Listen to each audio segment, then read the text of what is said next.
အားလုံးပဲမင်္ဂလာပါဖော်ဖော်အာစတြေးလျကနေပြန်လည်ကြိုဆိုလိုက်ရပါတယ်ကျွန်တော်တို့အားလုံးလည်းမတွေ့ရကြပြီဗျာတကြံတော့နဲ့အလုံးရှုံနေတာရောပြီးလို့ရှိရင်တခြားလူငွေကိစ္စလေးလည်းရှိနေတော့ကြာကျွန်တော်လည်းဒီအပိုင်းဗီဒီယိုမတင်ပြတာဗျဒီနေ့ကစပြီးတော့ကျွန်တော်တို့နေတိုင်းနီးပွဲရှိရရက်တိုင်းဗီဒီယိုပြန်တင်သွားမှာဖြစ်တဲ့အတွက်ပြည်သူကြီးတို့အနေနဲ့ကျွန်တော်တို့ရဲ့ channel လေးကို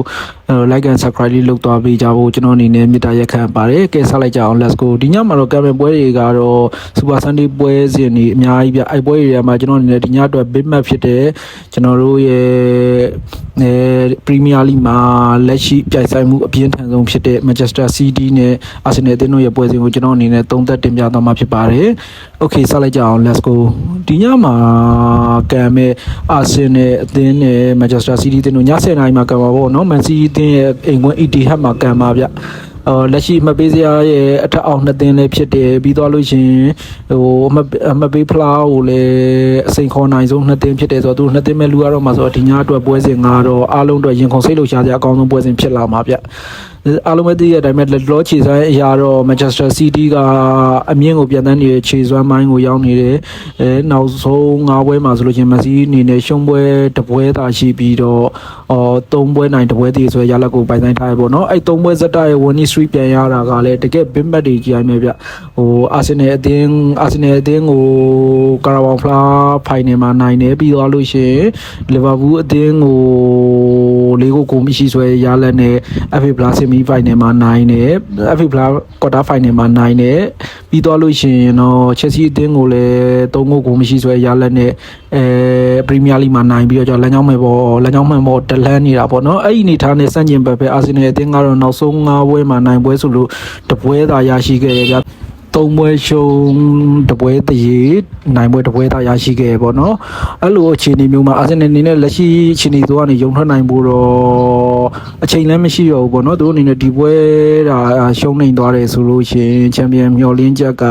ရှိလေးပဲရှိရမယ့်အနေအထားမျိုးပေါ့ဘာလို့ဆိုတော့ကြာ6က6ချက်ကလည်းလက်ရှိမှာ3 ဂိုးပဲဖြစ်တယ်6မှတ်တာတယ်ဆိုရင်ပဲ Man City က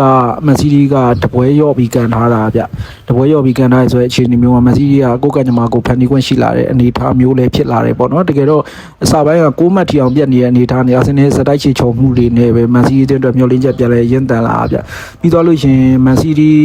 ရဲ့ထုံးစံပဲသူတို့ကရှားဒီ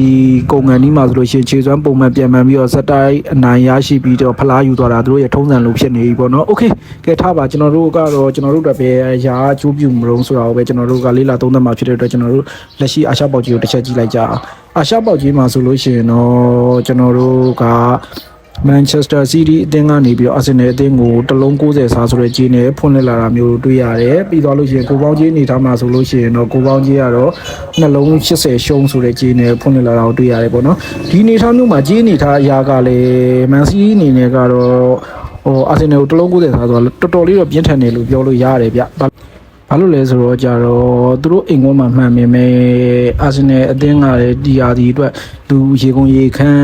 အနည်းဆုံးတော့ဒီတမက်ရရှိအောင်သူတို့အနေနဲ့စွမ်းဆောင်ဖို့ရအတွက်အကောင်းဆုံးပြင်ဆင်လာမှာဖြစ်လို့ဖြစ်တယ်ဗျဘာလို့လဲဆိုတော့ကြဒီပွဲကရှုံးသွားပြီသူတို့ကြီး Arsenal အနေနဲ့အမှတ်ပေးဖျားအတွက်မျှော်လင့်အမှတ်ပေးဖလားအတွက်မျှော်လင့်ချက်ကတော့တော်တော်လေးဝေဝါးသွားပြီလို့တော့ပြောလို့ရတယ်ပေါ့နော်အဲ့လိုအနေထားမျိုးမှာတလုံး90စားဆိုတဲ့အနေထားမျိုးနဲ့